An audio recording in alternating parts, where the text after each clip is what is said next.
Okay, now I am going to pass the floor to my colleague. Thank you, Professor.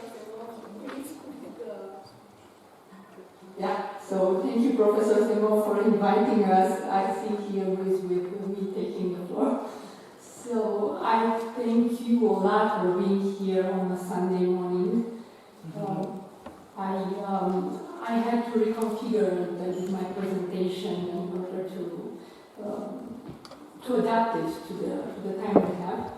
And I thank very much our organizer who helped me print this handout, which is a little bit messy because I had to adapt myself to the time. So I would like to take advantage of your presence here. We have in this room judges from 3 countries, Bulgaria, Romania, and Greece. 3 countries which are not necessarily a model of good practices in the field of the justice. In fact, we all have problems. We all have to face the interference of the executive authority into the judiciary activity. So I would like to discuss with you. I would really like to have an exchange of opinion about this very sensitive issue, which is the independence of justice. First of all, is this a matter that concerns European Union? Is it really something that falls into the scope of the European Union law?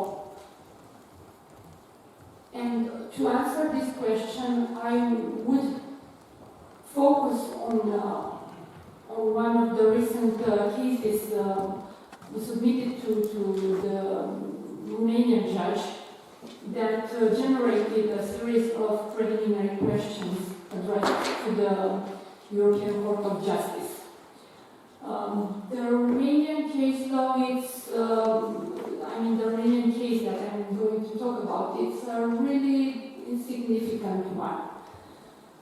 It's not about cutting off salaries of judges, it's not about reducing the age of retiring, it's only about an interim leading of an institution, the Superior Council of Magistracy, which is the institution who guarantees the independence of justice in Romania. But anyway, even that particular issue is not the main problem in the original case. All started with a simple issue of transmitting public information by request.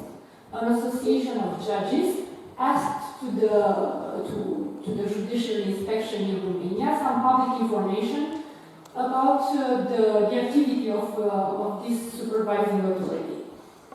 They received an answer. They were not satisfied with this answer, so they asked to a court to oblige the judicial inspection to detail this answer. The judicial inspection answered to the request, but the applicant said that the answer was not valid because it was not issued by a person who has the authority to represent the institution.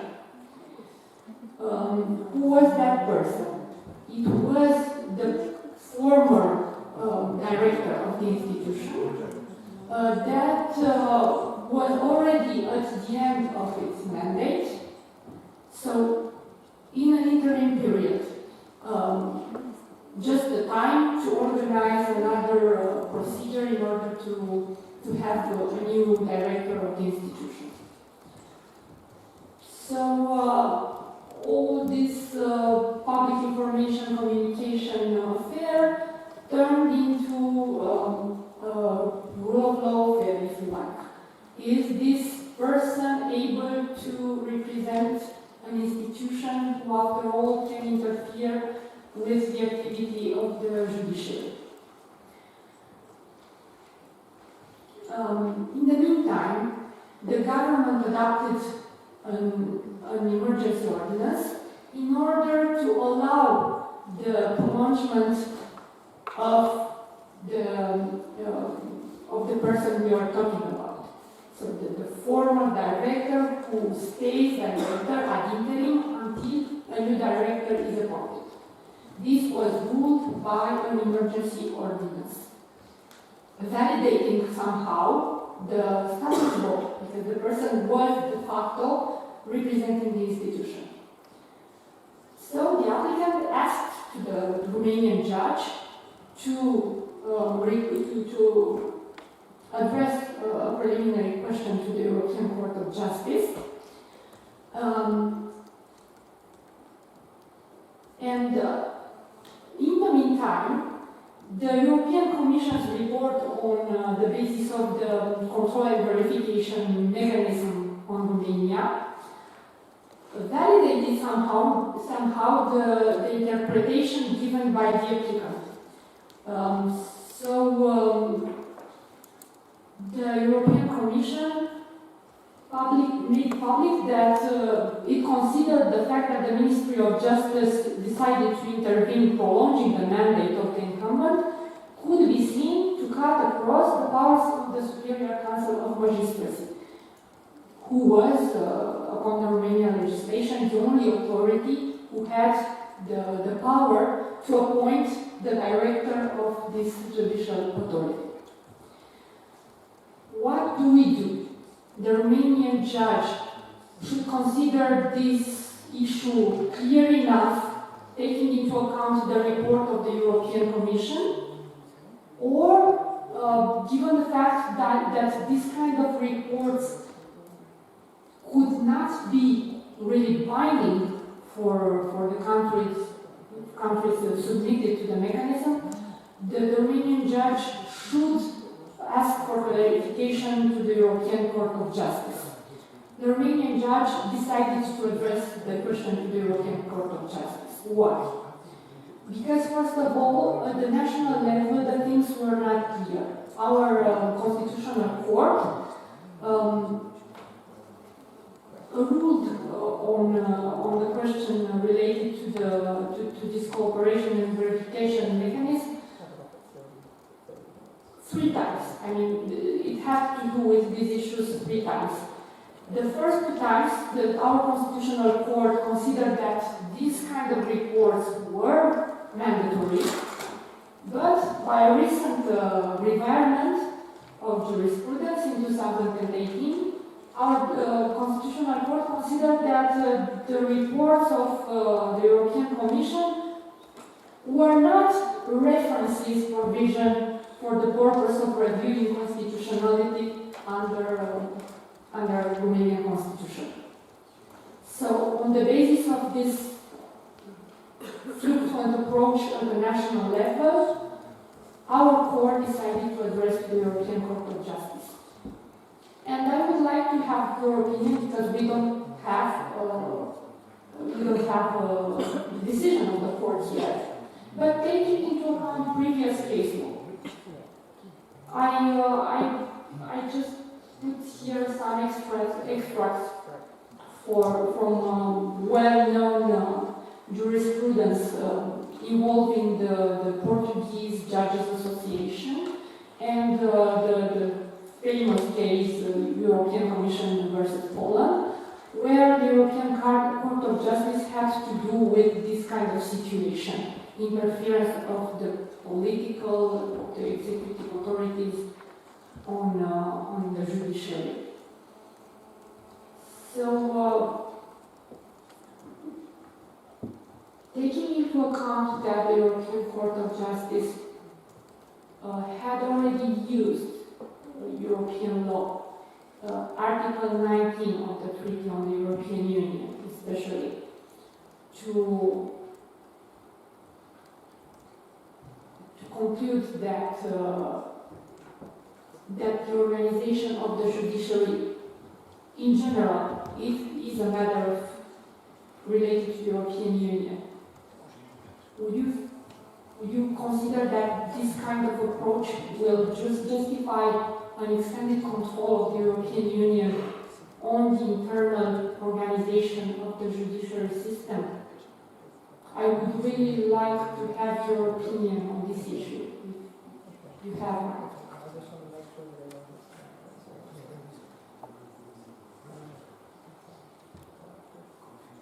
do you consider this approach a reasonable one? Because it's clear that the interpretation given by the European Court of Justice was quite a creative one. First of all, the court insists on the distinction between Article 19 and the scope of this article, so to ensure effective legal protection in the fields covered by the European Union. It's expressly mentioned, the fields covered by European Union. The fact that national judge potentially has this vocation to be called upon to rule on issues related to the European Union can justify an intervention on the entire judicial system.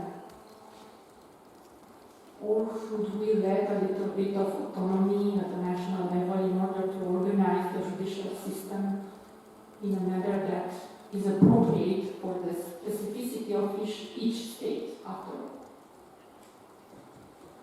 Maybe I should give you some more explanations about the reasoning of the court in the previous case law.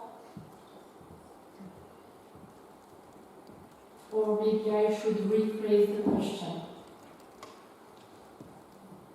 I will try to rephrase the question because I'm sure that you have something to say on this. So, you can see that the European Union decided to, the European Union, the Court of Justice of the European Union decided to have a say to evaluate the independence of the judiciary in general, not only related to the way the judiciary applies EU law. Do you think this is a reasonable approach? That the fact that a judge has the vocation, only the possibility to interpret and to apply EU law should influence the entire organization of the justice service. Моето лично мнение че всъщност начинът, по който аз възприемам нещата, че всъщност не би трябвало да има намеса в прилагането на вътрешният закон, т.е. да не се приема по този начин. Това е една обща рамка, която би трябвало да напътства и да поставя някакви определени линии, как всъщност трябва да се държи националния съд. Не би го приела като вътрешна намеса и нарушаваме в кавички суверенитета на един магистрат. Тоест, спазва се една определена линия, една определена функция, която трябва да поддържа един магистрат. Така че аз лично не бих го приела като нарушение на независимостта на националния съд. Благодаря.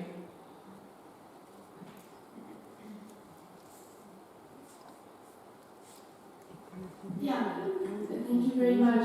I fully agree with you. My personal point of view is the same as yours. That is not an intervention of the autonomy of the judiciary, but is there an intervention on the political autonomy of the state after all? Should this mechanism of cooperation and verification be mandatory for states? Because after all, this is the question that the Romanian judge has addressed to the Luxembourg judge. As you know, Romania and Bulgaria are both submitted to this mechanism of supervision. It was a condition for the accession of the two countries to the European Union, and somehow the political authorities would suggest that it is only about recommendation and not about mandatory provisions, let's say. Do you think that the court should establish a mandatory value of this report, the European Commission? I very obviously am not going to comment on the possible outcome of pending cases at the court. And as you can see from the handout, I have a footnote on my handout that you will have that any remark I make is personal. It's nothing to do with the EU court. But I just wanted to bring in what I think is a pertinent fact to the first case on which the court had to rule on the independence of the judiciary under Article 19, the First Commission against Poland case. It wasn't the European Commission or even the EU court that raised the red flag about the reforms to the Polish judiciary. It was the United Nations. There was a very, very strong United Nations report raising a concern about whether or not Poland was meeting its obligations to the United Nations and the International Covenant on Civil and Political Rights and a couple of other norms due to a very sudden lowering of retirement ages with no transition period, which the judges didn't see coming, had no time for planning. So it wasn't the European Union or even the Court of Justice that first raised the red flag. So if you read the opinion of Advocate General Tadchev in the first Polish judge's case, he does two things that are very, very important. First of all, he draws heavily from all of the international materials. There's the Venice Commission as well, and so it's not as if the European Commission came along and said, oh, there's some kind of political movement in Poland that we don't like, so we're going to run off and bring a case. There was a whole wave in the international community about this. It's a very unusual thing in the view of the international community. So it's not as if the European Union is going to go running into the autonomy of each member state to organise its judiciary for no reason. If something so unusual is happening that it's raising a red flag for legal experts all over the world, my own view is it would be surprising if the European Commission did nothing in the light of that. So this is a very important context in which the jurisprudence has been laid out. Now, the second thing that you can distill from Advocate General Tadchev's opinion is my own view is, now I'm biased, but my own view is he's been very respectful to member state autonomy. He says, in his opinion, the European Commission wanted to rely on Article 47 of the Charter. And he says very clearly, no. This is not a situation in which, and with the member state is implementing European Union law, there is a boundary put down by Article 51(2), and you are not going of the Charter, and you are not going to breach that. So he was very, very careful, very, very nuanced. He did not give the European Commission everything they wanted. The message is very clear in his opinion. If you want to do this, you have to find a legal basis that respects the autonomy of the member states, and you can only do this in the event of serious breach of the fundamental values on which the Union is based in Article 2 of the Treaty on European Union and Article 19. So this new tranche of case law, my own view is, if I were to take a telescope and look out into the future, it's not going to be rolled out by the European Commission. The European Commission isn't going to set up some kind of, from another era watchdog that is spying on the member states, looking for each individual, reform for organising the judiciary. But when the fundamental norms on which independent states are grounded start looking a little bit wobbly, and it attracts the attention of the United Nations because it's been done on such a scale, then I would say yes, the European Commission will continue to act, but probably only in those circumstances. Thank you very much for invoking this rule of law, very friendly concept, because I forgot to mention, that there is an international tendency to transform this principle of the rule of law on a really customary international rule. It's not only at the regional level, but now the standards in the European Union are, in my opinion, higher than in the rest of the world. Thank you for transmitting this optimism that the European Union institution will be respectful for the autonomy of each state. Because this is my feeling that if this kind of case, like the Romanian case, is qualified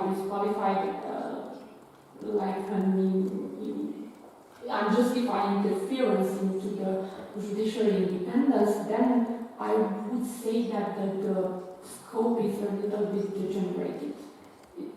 Then again, it is my personal opinion. Yeah. Аз благодаря за този казус, който ще следя с интерес и любопитство.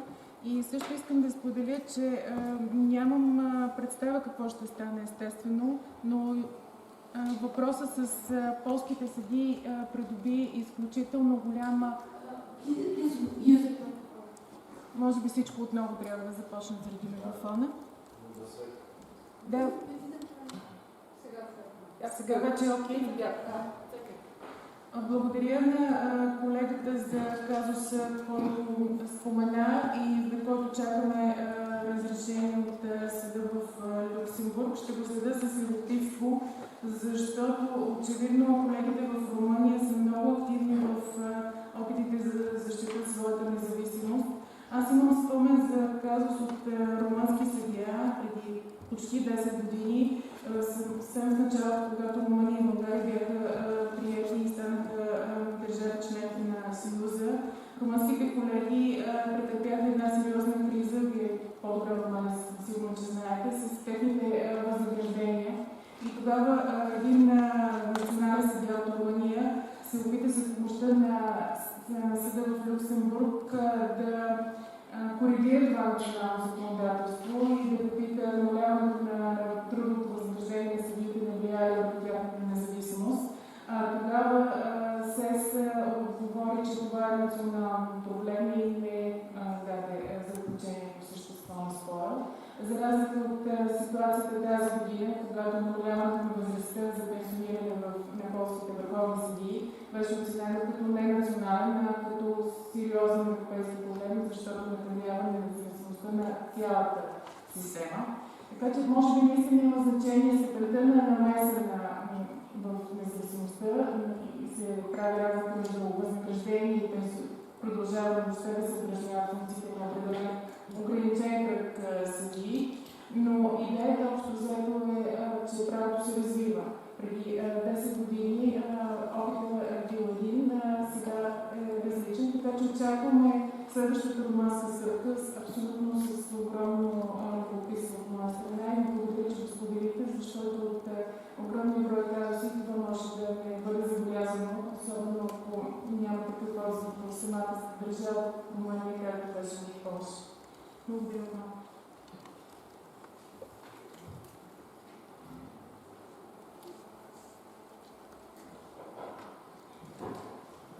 Thank you very much for reminding us this evolution in the field of judiciary independence.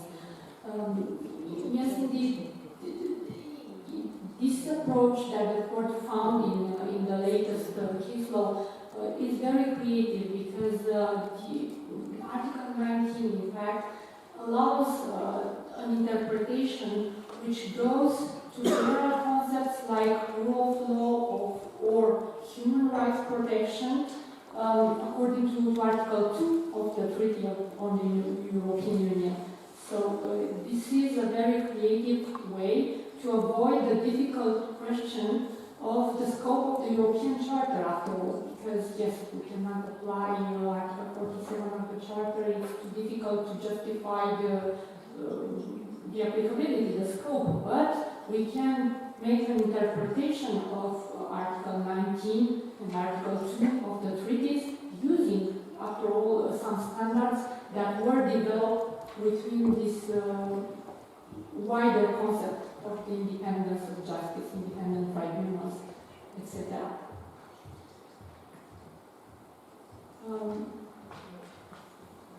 I think my time is yes, I don't have any more time, so I thank you very much for the interventions, and I hope we will have again the opportunity to have this kind of discussion in a few years from now. Thank you very much.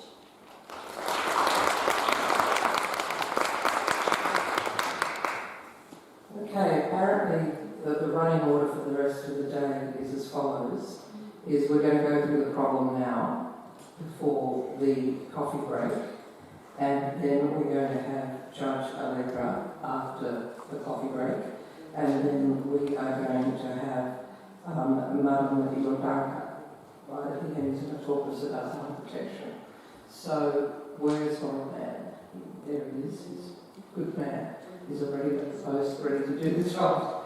You can just, okay, just a quick reminder. Now I'm going to try and do this in 35 minutes, but if it goes on, we'll probably move the coffee break just a little bit by 5 or 10 minutes to 11:35 or 11:40, because if you are interested and engaged in the problem, I'm just going to let the conversation run, but we'll still leave plenty of time for 2 presentations after the coffee break.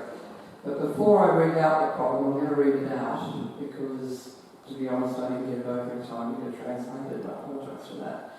I'll read it out, and the interpreters are going to interpret just to be sure that you understand it. But just quickly before we do that, I just wanted to recall the steps that I went through yesterday, the practical guide. And the first step is to identify a provision of EU law other than a charter that is relevant to the dispute. Now, I would encourage you, if someone walks into your courtroom and says, I want to rely on the article, whatever, of the charter, and they are unable to point to a provision of EU law that is relevant to the dispute, either a direction, a regulation, a free movement rule, a problem with a remedy attached to a European rule, or some kind of discretion that is grounded in a regulation or directive, just say no, don't refer. If you go to our website and put in some of the keywords in Article 51.1, member states only when they are implementing EU law, is the one that I do use, and you will find a whole phalanx of cases in which the court has explained why such references are inadmissible, because there is no question of EU law that is pertinent to the dispute. So it's very easy, if you have someone who comes into your court and just says, I want to rely on the charter but can't explain why, just say to them that they can't, and then move on to the European Convention, your national constitutional standards. We can scroll down a little bit on the pen, because I don't have the scroll up in front of me, I'm sorry. So if we move on to point 2. Thank you. Beware of the fully internal situation. I've just dealt with that point. Step 3. Once step 1 is complete, is the provision of the charter in question a right or a principle? Now, in terms of questions that, in my view, member state judges are going to be inclined to refer, I think this is a field that is still open. You could quite conceivably have a situation in which someone walks into your court and saying wants to rely on the right to health. No one knows yet whether that's a right or a principle. Because of, in my own view, and it's only a personal view, a bit of a lack of clarity in the case law. It's not even clear what a member state judge does once you decide something's a principle instead of a right. So that's if you come to that conclusion that, you know, this might be a principle, I'm not sure, that's the kind of thing that could be referred to the Court of Justice that you might not be able to work out on the basis of pre-existing principles. The next question, does the case concern interpretation or validity of an EU measure? Why? Why is that relevant? As I explained yesterday, one of the leading cases on this is Toolbox. If an undertaking comes along and says, look, I don't really care about national law, it's not national law that's affecting my interests, it's the directive itself, and I think it's invalid, then what that undertaking has to do, it has to comply with all the member state rules on locus standi. Some member states won't allow it, right, if they don't tie it to the provision of member state of national law. We do in the UK, but other member states might be a bit tighter. Does it comply with all the rules on admissibility of references to the Court of Justice? And probably above all, have they persuaded you as a national judge that there is a reasonable doubt as to the validity of the measure? They may raise an argument that their right to freedom of expression under the Charter is being complied with. It's not a very good one. It's not a very sound one. Well, then you are perfectly entitled as a national judge to say, well, I'm not referring that because I don't think there's any reasonable doubt as to the validity. So when an applicant is challenging the validity of an EU measure itself, as opposed to a member state implementing rule, the hurdles that the applicant has to go through are different. So if we move down to the, where is this thing? I've got it, sorry. If not, if it's clearly, like a charge levied by a member state or a tax because of an EU rule, then you look at, is the member state challenge so intimately connected with EU law that the situation is governed by EU law? And as I said to you yesterday, still one of the interesting yardsticks for that is the Anaboldi case. And Kathleen told me after the session yesterday that she referred you to a very recent ruling of the Court of Justice in her presentation on working out when a problem is substantively inside or outside of the directive. Next step is, once we've decided the Charter does apply, is the right derogable or non-derogable? The prohibition on inhuman degrading treatment that is not limited by Article 52, that should say 52.2, not 52.3, that's a typo, excuse me. No, it's 52.3, sorry. I find myself getting to the end of the seminar. Because EU fundamental rights that are consonant with those under the Charter are the same, you can't derogate from the prohibition on torture under the European Convention. So you can't derogate it, use the derogation provision in 52.1 under the Charter because that will lower the standard. Freedom of conduct of business is subject to the derogation provision in 52.1. And finally, as I explained in my presentation, rather than going looking for conflicts between member state constitutional law and EU law, because it's only going to be exceptionally that such a conflict arises because we have the common European legal tradition, my suggestion is to deal with that last in the same way that General Charleston did in the tax case she was dealing with, and she just said, look, I just don't see that there's any difference between the approach of the Polish Constitutional Court to this VAT problem and the rights of VAT, payers of VAT, than the protection provided under fundamental rights. And in most cases, that's going to be the case. So my suggestion is deal with that last. So see if that's a real problem last. If it is, by all means, refer a question. Is this a Maloney-style case, where everything's been harmonised, or is it arguable that we were in the material scope of member state law with respect to this particular provision? Moving on to the problem question. Now, what I will simply do is read it out so that it's then translated into your language, and then I leave the floor open to you, and hopefully there will be a discussion about where to start this and where it might be headed.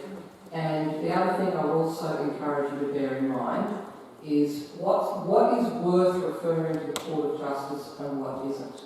if there's already settled case law on any of these issues, provided it's not validity, you can decide it yourself. You can decide everything yourself. That is clear.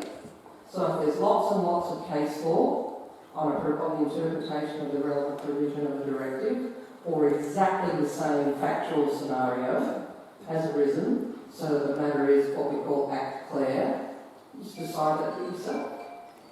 The bits where there's a lack of clarity, they're the questions to refer to the Court of Justice. Okay, so I'll just read it out just to make sure that everyone's understood it. Jean, a French national, and Ivan, a Bulgarian national, are planning to set up a salmon farming enterprise in Bulgaria. To this end, Ivan's mother, Sophia, also a Bulgarian national, has lent the two young men 5 hectares of her farm so they can experiment with salmon farming techniques. In order to test the market, Ivan and Jean occasionally sell the produce of their early efforts at the local farmers market, but reinvest the little money they earn back into their startup, never making a profit. An official from the Bulgarian Department of Agriculture visits Sophia's farm and is surprised to see that part of it has been given over to a salmon farm. He is surprised because, pursuant to Directive 123 of 2017 of the European Union, all commercial fishing farms must be licensed by the designated member state authority in order to protect public health. Soon after the visit, Ida, Sophia and Jean are issued with a €20,000 fine each by the Bulgarian Department of Agriculture for failure to secure a licence to run a commercial fish farm from the Bulgarian state, as follows from Article 3 of Directive 123, 2017. All three see a lawyer about challenging their fines, only to discover that the only Bulgarian court that can hear their claim is located 500 kilometres away. Moreover, they will be required to pay filing fees of €100 each. Ivan and Jean would like to invoke their freedom to conduct a business under Article 16 of the Charter of Fundamental Rights in order to challenge the Administrative Act of the Bulgarian Department of Agriculture imposing the fine. They also wonder if they would be better off going to the heart of their problems and challenging the validity of Directive 123 of 2017. Jean wonders if the fine infringes his right to freedom to move to establish a business as protected by the Treaty on the Functioning of the European Union, since the fine will clean him out and oblige him to return to France. Sophia wishes to rely on the fictitious right under the Bulgarian law to free disposition of landowners to turn parts of their land over to support family enterprises with a turnover of less than €25,000 a year. All three wonder if there is any way the Charter of Fundamental Rights can assist in resisting the court filing fee of €100 each and to bring the judicial proceedings they would like to bring a little closer to home. So, advise Jean, Ivan and Sophia. Now, I appreciate that the majority of you in the room are judges, but I kind of set this up in such a way as not to decide, but to advise Jean, Ivan and Sophia how to proceed and what may follow. So hopefully that set of facts has set off some bells and given you some ideas. This is not an exam, by the way, it's a discussion session, and I fully expect you to come up with some things I have thought of myself when I wrote, because that's in the nature of legal problem questions, that's in the nature of how we learn how to apply the law in British universities. So, over to you. So, anyone would like to make a comment on how to, first of all, a general remark on how to approach this problem, please go ahead.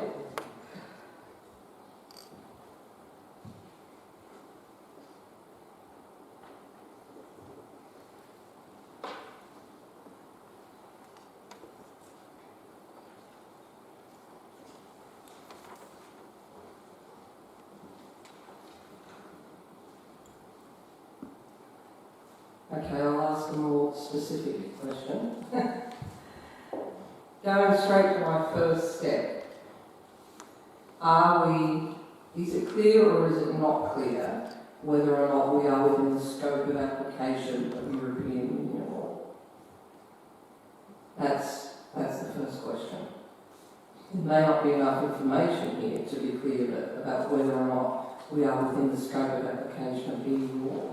But what are your thoughts on whether or not this is a problem involving European Union law at all in the first place?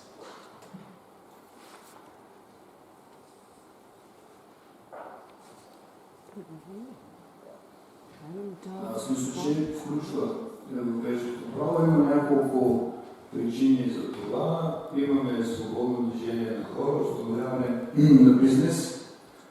Френски граждан, който прави бизнес в България. Имаме, вероятно, директивата, която е посочена, която изисква лицензиране на този тип бизнес и при транспониране правилно на разпоредбите на тази директива в държавите членки по съответния начин.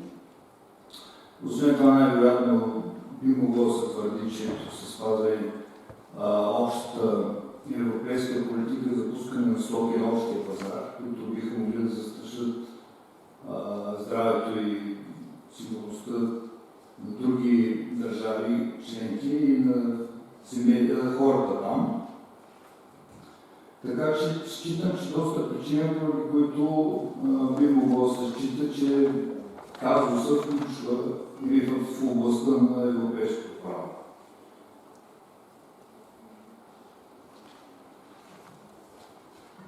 Now, I don't disagree with any of that, but I'm going to sort of pretend this is a live conflict between two parties.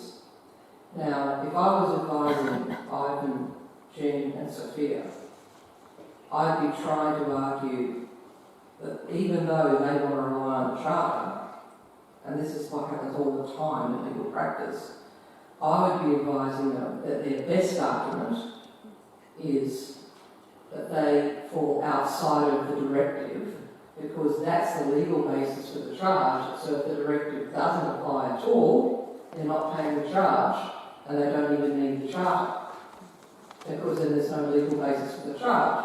The charge falls away. Clients always see problems in terms of fundamental rights, but I deliberately set this up as a situation in which, okay, is there anything in the facts of this case and the name of the directive that would enable a lawyer to make an argument that, well, actually, this directive and so this charge doesn't apply to these people at all? Would anyone like to make an intervention on that point? Yeah, go. Бяха прави ми впечатление, че в случая не е изяснено наказанието не може в качеството на физически лица. И в този случай правото на Европейския съюз би било намерено приложение само по отношение на френски граждани, който на територията на България. Ако те са учили някаква форма на търговско дружество и се извършват тази дейност, би бил приложим въпрос по отношение на майката и български гражданин, но така слушайки изложението на колегата, ми прави впечатление, че това са пределни казуси, пределни искания и картата би могло да се позовава на тези това на френския граждан, който е на територията на България.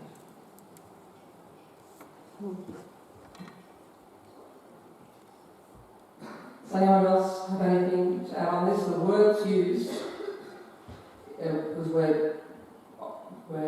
you and I are on the same track, I think. The words used in the directive is all commercial fishing farms. So if you're the lawyer for Ivan and John, first of all, what are you going to argue? It's not commercial, therefore, that's the argument. We're putting everything we make back into the enterprise. Where does the start-up? We haven't incorporated, as our colleague here mentioned, as a company. we're just a couple of 19, 20-year-old young men with a good idea for a business, and that's not the sort of thing that was intended to fall within the directive.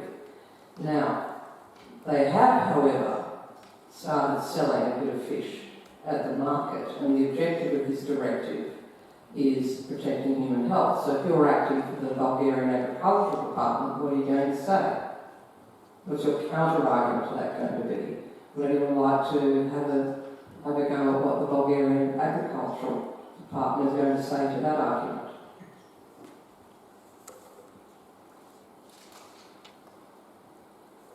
Just on the facts. Anything in particular they've done that might bring them within this directive?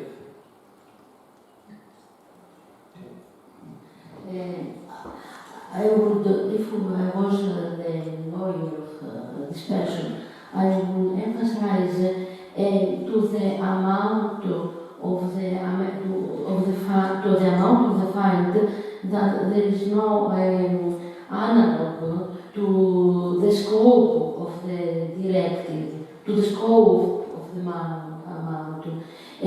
I would not emphasize to bring the judicial proceedings a little closer to home because it's not the scope of the charter to bring every tribunal to home of somebody. This is a matter of the state. Also, I don't think that the 80 euros it's violating the 45, the 47 of the charter because it's an amount logical for expenses, for private expenses. But I insist that the only I could base on is the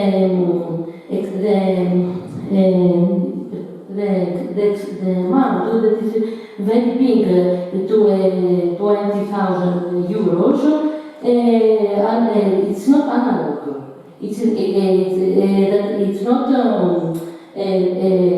It's not analog with the bridge of the conformity and the analogity. Okay. You've touched on some interesting points that we're going to move on to in a couple of minutes. Is there anyone else who would like to talk about what the Bulgarian government will say? Yeah. Смятам, че българските власти биха се основали на целта и задачата на директивата, именно защита на общественото здраве. Според мен те ще се аргументират това, че директивата не се интересува колко продажба през търговска цел изобщо не е печалба, формиране и така нататък. И се интересува именно само това, да изобщо се пласира нещо на търговския пазар. Аз също искам да добавя нещо. Аз като адвокат на тези хора бих нагледала на този момент, че става дума за експериментален момент, т.е. не става дума за търговия.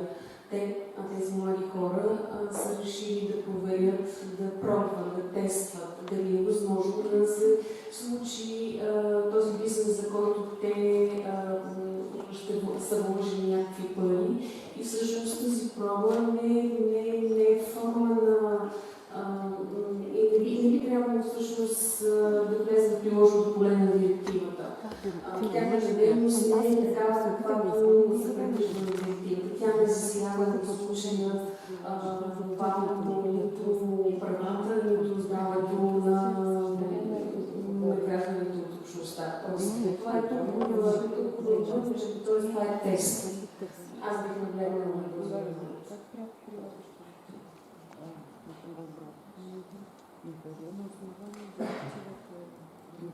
Both those arguments have been so eloquently put that I wouldn't want to be the judge sitting in front of the lawyers being required to decide it.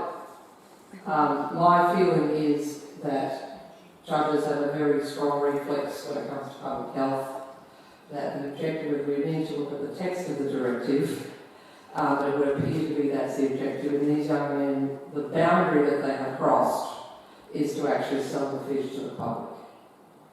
If I had decided, however, if this is working, this is what would have happened in court, okay, in terms of do I refer this question, do I not? I haven't written a fictitious directive. It would depend on the terms of the directive. If the directive doesn't say in terms that are 100% clear that the objective is public health, then it might have to be referred because of exactly the point that our colleague here made. Come on, give me a break. These are just a couple of young people doing exactly what we're supposed to be doing in the European. You're innovating, and now you come along and you implement this fine. So this is potentially a question on interpretation to be sent to the Court of Justice, depending on the wording of the directive, how clear it is, and depending on how much pre-existing case law there is. If there is pre-existing case law that is either similar to or the same as this factual scenario, and if the directive is clear, that's the kind of thing you can decide for yourself.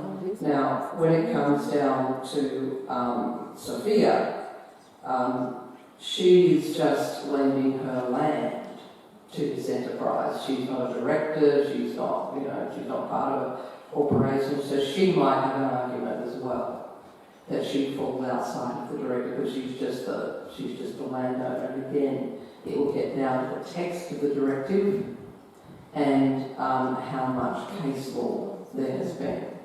So for the sake of carrying on with the problem, I would suggest that we are within the scope of application of EU law, so the Charter does apply, okay, with respect to all three of these people by virtue of the directive. What I'm going to do on the free movement issue with John is at the end of the session I'm going to take away the directive and we're going to talk about what might happen in the absence of the directive. So what about freedom to conduct a business? Let's deal with that first. Ivan and John say, well, this directive is all very well, but we're protected against this fine because we've got a right to freedom to conduct a business. Now, if you're acting for the Bulgarian government, what are you going to say to that argument?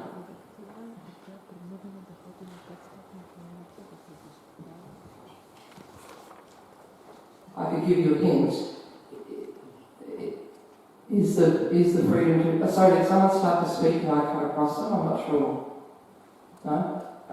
Може би това, което би отговорило на правителство, ако позволите в такъв случай, е, че защитата на общественият интерес, специално на общественото здраве, има, така да се каже, приматно значение на защитата на икономическият интерес. И това е логично, защото дори да става дума за стартъп, за експеримент, въпреки че директивата изобщо няма такова разграничение, доколкото знам, за обем и количество, става въпрос дали е защитен, застрашен някакъв интерес. Представете си едно отровно дете от една риба. Съразмерно с глоби и прави икономическа дейност.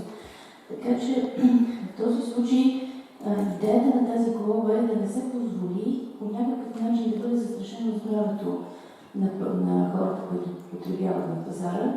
И това е с приоритетно значение. Така че самата глоба, само по себе си, тя не препятства извършването на стопанска дейност. Тя просто препятства тази стопанска дейност да не бъде извършвана по опасен за обществото начин. Нищо повече.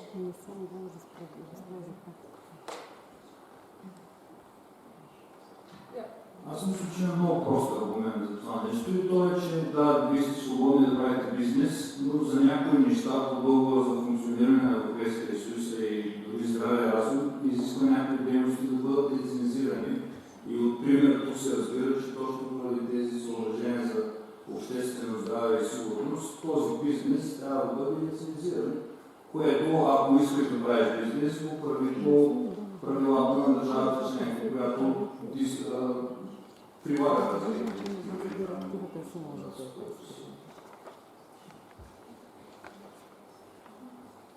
Can I just ask a more specific question before we carry on with this very interesting conversation? Is the freedom to conduct a business an absolute right, like a prohibition on human degrading treatment, or is it subject to limitations under the Charter?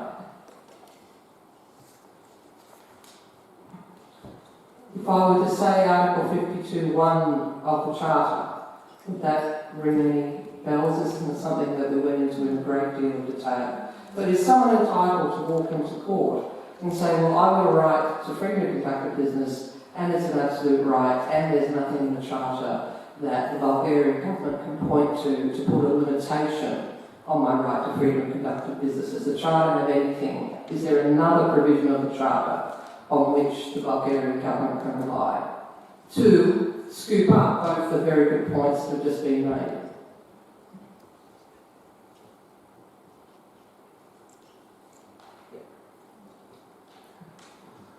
Изхождайки от общите принципи на правото и от общите постулати на римското право, че правата и свободите на едно лице са неограничени тогава, докато те не нарушат други права и свободи на други субекти. В този смисъл смятам, че не е абсолютно правото на търговия. Даже в самия текст на член 52 не е от хартата, изрично това е ограничено, именно ако са необходими и действително отговарят на признати от Съюза цели от общи интереси и на необходимостта да се защитят права и свободи на други хора, т.е. тогава е допустимо да бъдат налагани ограничения. Т.е. тук са сложени вече рамки за право.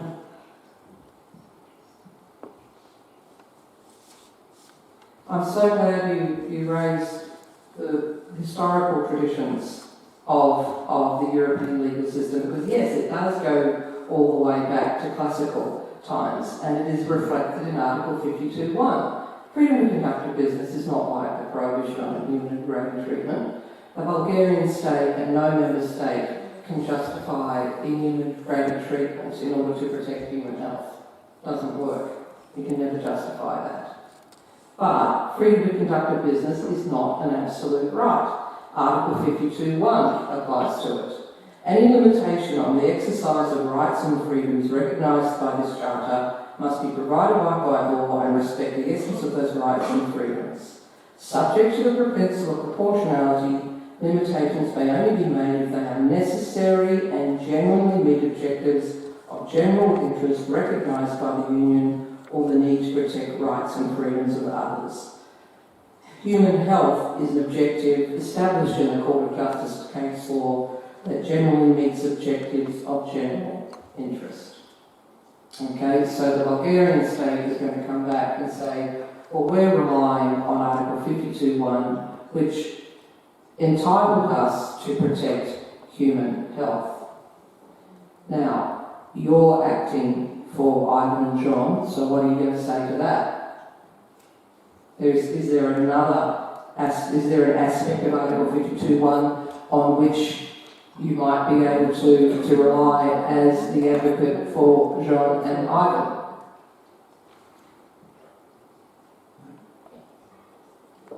Аргументът може да бъде, че мерките за ограничение трябва да бъдат пропорционални на природата на бизнеса, който се извършва. Тук също мерките, които държавата членка налага чрез вътрешност и законодателство за транспониране на директивата, трябва да бъдат пропорционални и да отговарят на природата на бизнеса и съответно самите мерки да бъдат такива, че да не затрудняват пък неговото извършване в държавата. И подобни аргументи важат и за глобата, която ще е наложена от държавата. В този смисъл тя може да се счита като непропорционална мярка, ако изобщо трябва да има такъв тип наказание по този начин и съответно пък от тази гледна точка таксата, която съществува за обжалване на глоба, пък препятства достъпа до правосъдието на хората. По-скоро трябва да се обърне внимание, че глобата трябва да бъде основана на закон, задължително и че действително възможностите за обжалване, включително таксите, не трябва да правят достъп до правосъдие труден. both those points are good points. Okay, the 52.1 protects both proportionality and that fines have to be prescribed by law. Okay, so in my view, in this factual scenario, the Bulgarian government is in trouble when it comes to the level of the fine.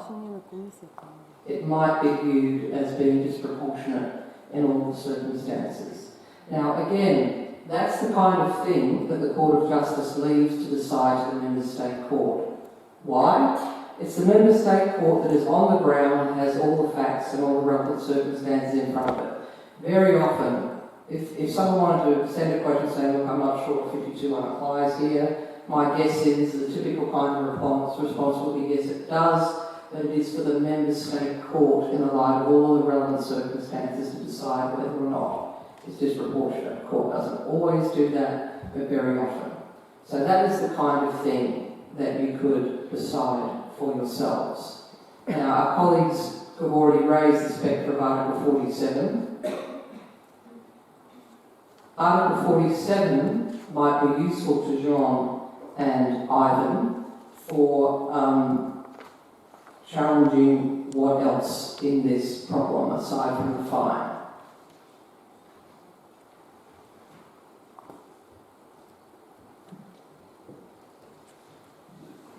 Jurisdiction of court, because they have to travel 500 kilometers away to have access to the court,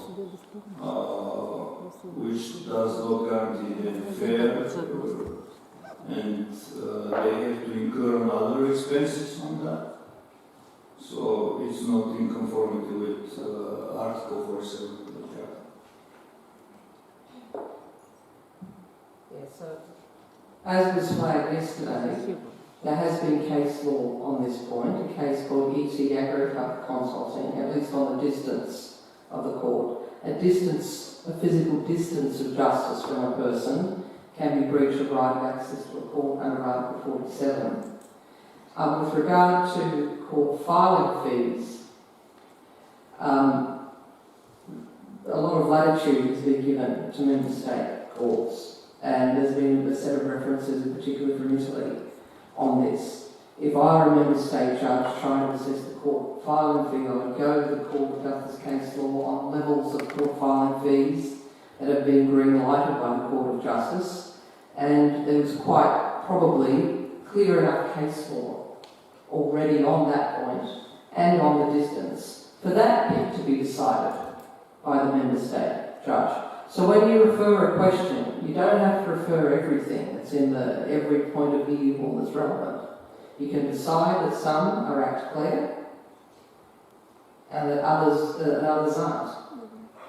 For example, whether or not a particular series of facts falls within the scope of application of a directive that hasn't been litigated particularly extensively. Now, what about this concern of John and Ivan that, what they would like to do is to maybe challenge the validity of the directive, because it all sounds too complicated to try and work out whether Bulgaria is implementing European Union law. Now they ask you, well, are the steps that you've got to go through to get me over to Luxembourg so I can have my day in court on the Charter the same as if I'm directly challenging the Bulgarian Department of Agriculture? Is your answer to that question going to be yes or no?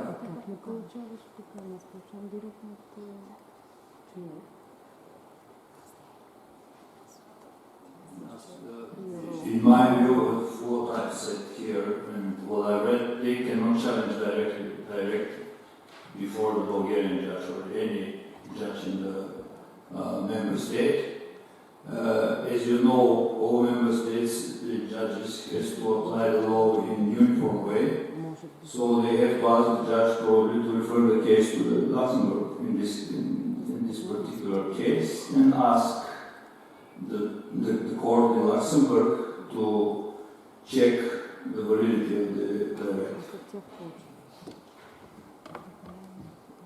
Anyone else?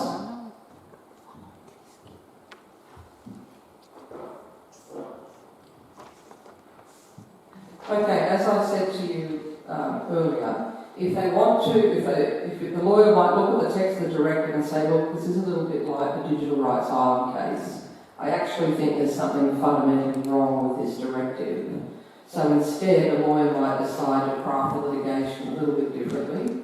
The lawyer might say, okay, this problem complies with Bulgarian laws on standing. Maybe they do, maybe they don't, but that would be a domestic argument to have about domestic law. So let's just say they do. Then they have to prove that they have a legal interest and that all the other rules on the admissibility of references to the Court of Justice are complied with. Then they have to persuade the Bulgarian judge there is a reasonable doubt as to validity. That you can rule on. You can say no.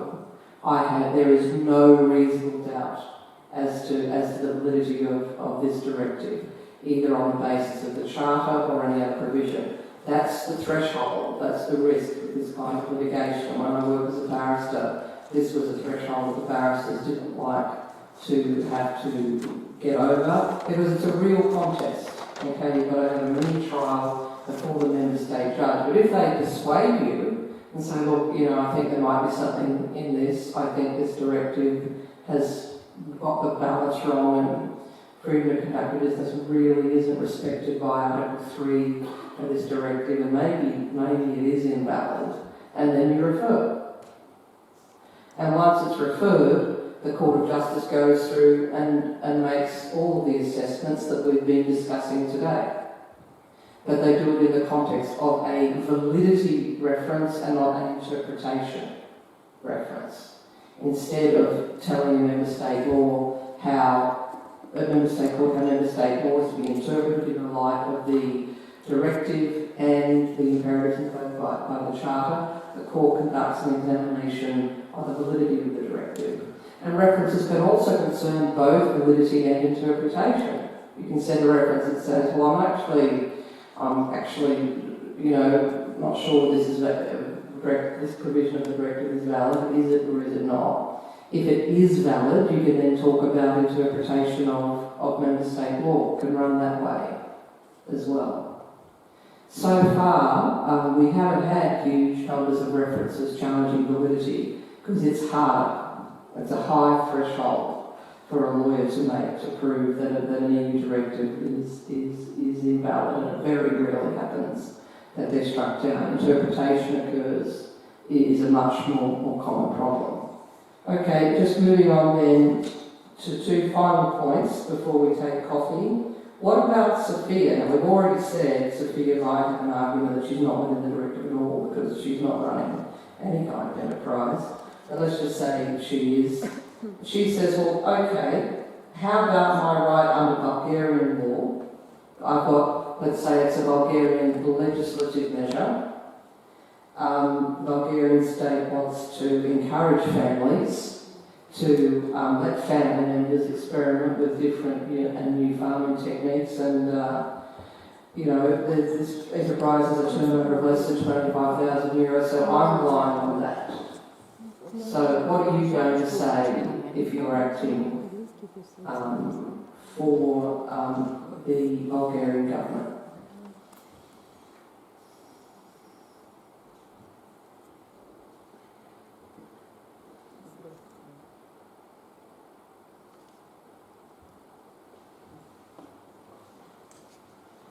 That's a bit more complex, this part, but good. Изобщо не е ясно дали София би следвало да бъде субект на тази глоба, защото тук не е ясно, в крайна сметка, има ли предприятие, няма ли юридическо лице създадено ли София, участва ли в него, защото тя е персонална глоба, тя в случая би могла да бъде един наемодател на земя. Самата дейност не е извършена, колкото разбирам от нея. Тоест, както е формулиран казуса, не е ясно. Специално за някаква специална защита за насърчаване на семейни бизнеси, такива неща, аз лично, въпреки че съм адвокат, българското право е доста ограничено в тези си политики. Няма нещо, което да се сещам, за което да може да е приложимо в случай. Моето мнение е, че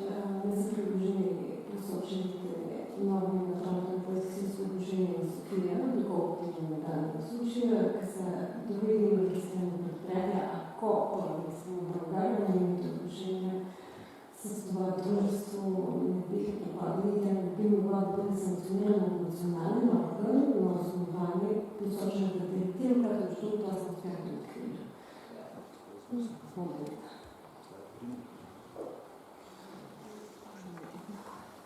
Look, I agree with both those interventions. Like, we would need to know more about the directive itself. Right, but if this was a real life problem, Sophia's possibly off the hook, right, because she's just the donor of the land. If the sole source of this charge is the directive, and there's no, she falls outside of it. The reason I put this in is I wanted to bring in a little bit about Article 53 of the Charter and member state constitutional standards. And the point I wanted to make was, first of all, Article 53 refers to member state constitutional standards. This is just a law. So this isn't a right that's so elevated in Bulgaria that it amounts to a constitutional right, unlike the right issued in the Maloney case and trials in absentia. So the problem that she would have, if the directive was worded so that landowners were included in this, she's got a problem that the directive has to prevail over any kind of inconsistent member state law. Okay, so that's the first problem. The next problem is that we know from the Maloney case that if a member state constitutional standard imperils the primacy, unity and effectiveness of any provision of EU law or any particular directive, then it can't apply.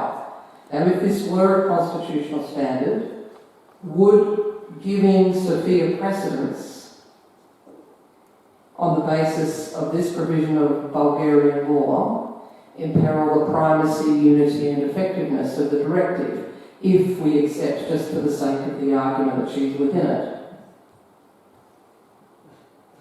I think the answer is yes, because there's a direct conflict with the directive.